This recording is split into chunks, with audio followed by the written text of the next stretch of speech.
क्या कह रहा है, बिंदु -3 और 10 और 6 और -8 को जोड़ने वाला रेखाखंड को बिंदु -1 और 6 किस अनुपात में विभाजित करता है। सिंपल है कि बिंदु मान लीजिए ये जो है -3 और 10 है और एक जो बिंदु है 6 और -8 है, 6 और -8 है। तो उस बिंदु को जोड़ने वाला, इन दोनों बिंदु को जोड़ने वाला एक और बिंदु है जो कि -1 और 6 है। तो कह रहा है कि ये जो बिंदु यहाँ से यहाँ जुड़ा और यहाँ से यहाँ जुड़ा, तो ये किस अनुपात में डिवाइडेड है।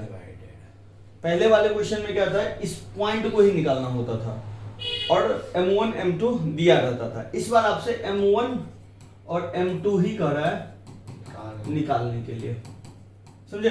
तो इसमें कोई अलग फॉर्मूला नहीं लगेगा, फॉर्मूला वही लगेगा जो आप लोग पहले से जानते हो।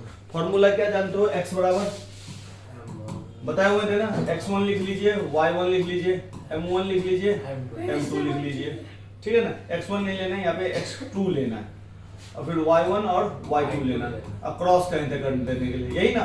तो चलिए x वाला ही ले रहे हैं, तो m2 को x1 के साथ गुना करेंगे प्लस m1 को x2 के साथ गुना करेंगे, फिर क्या कहते हैं जोड़ देंगे। इसमें एक फॉर्मूला लेके आप चलिएगा तो दोनों निकल जाएगा, समझे। तो या तो y वाला फॉर्मूला ले लीजिए या x वाला ले लीजिए, क्लियर। अब डालिए, मान डालिए, x का मान कितना है, तो आप जानते हैं कि भैया इसको x1 और y1 बोलते हैं, इसको x2 y2 बोलते हैं और इसको क्या बोलते हैं x और y। याद है, x के जगह पर क्या है -1 ले लीजिए, m2 के जगह पे क्या है m2 के जगह कुछ नहीं है तो m2 ही डाल दीजिए। x1 के जगह पे क्या है -3, m1 के जगह कुछ नहीं, x2 के जगह 6, सिंपल 6 और m1 जोड़ m2, कोई दिक्कत। अब चलिए -1 डालने दीजिए, m2 को -3 से गुना करेंगे तो -3m2 आएगा और 6 को करेंगे तो 6m1 आएगा। अब यहां से आप एक काम कर सकते हैं, क्रॉस मल्टीप्लिकेशन कर सकते हैं, नीचे में कुछ नहीं है तो क्रॉस मल्टीप्लिकेशन इसको इससे करते हैं, इसको इससे करते हैं, याद है ना। तो -1 को m1 m2 से करोगे तो -1 m1 जोड़ m2, आगे चलिए 3m2 और 6m2 1 से करेंगे तो 3m2 प्लस 6m1 आते हैं यहाँ पे। तो -1 को m1 से करेंगे तो -m1 हो गया, होगा, अब -m2 हो गया। इधर आइए, उधर तो एज इट उतर जाएगा, 3m2 प्लस 6m1, ठीक है। एक काम करना है, इसमें m1 को एक साथ रखना है और m2 को एक साथ रखना है।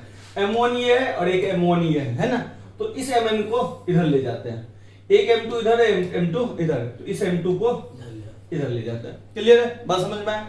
m1 है -m1, इसको इधर रखिए, ये 6m1 इधर जाएगा तो ये -6m1 बन जाएगा, कोई दिक्कत। इक्वल टू, इधर ऑलरेडी 6m1 को हम जब इधर भेज दिए तो इधर बचा क्या, 3m2 बचा है, -m2 को इधर ले जाएंगे तो क्या आ जाएगा +m2, याद है ना, माइनस प्लस में हो जाएगा। चलिए -m1 और 6m1 -7m1 हो जाएगा, याद है, दोनों में साइन माइनस होता है तो जुड़ जाता है और साइन माइनस लगता है। इधर बताइए, दोनों में प्लस है तो क्या हो जाएगा 4m2 पक्का है ना रे, हाँ भैया, आंसर देख लो तो 7/4 है, -7/4 या 4/-7, बस सर कौन सा क्वेश्चन है, ये चौथा क्वेश्चन है। हाँ है, अच्छा 2 अनुपात 7 है खाली पर, हाँ 2 अनुपात 2 और 7, कहीं पे गलती हुआ है देखें तो, माइनस के साथ नहीं आएगा, प्लस किधर? आएगा ना, प्लस के साथ माइनस नहीं आना चाहिए। किधर सात में। एक मिनट, -3m2, यहाँ पे हमने -3m2 लिया, यहाँ पे -3m2 था, यहाँ पे हमने -3m2 लिया नहीं, यहाँ पे -3m2 नहीं लिया तो यहाँ भी नहीं लिया, ये -3m2 यहाँ भी नहीं लिया तो -3m2 और प्लस m2 कितना आएगा 2m2 भी माइनस में आया। देखिए थोड़ा सा गलती के चक्कर में, अब ये m1 को यहाँ, इस m2 को यहाँ पे ले आओ और ये -2 तो यहाँ पे है ही।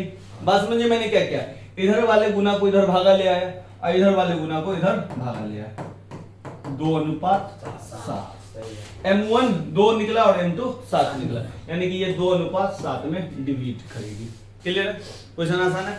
अच्छा एक्स पे हम चले, तुम चाहो तो वाई पे भी जा सकते हो।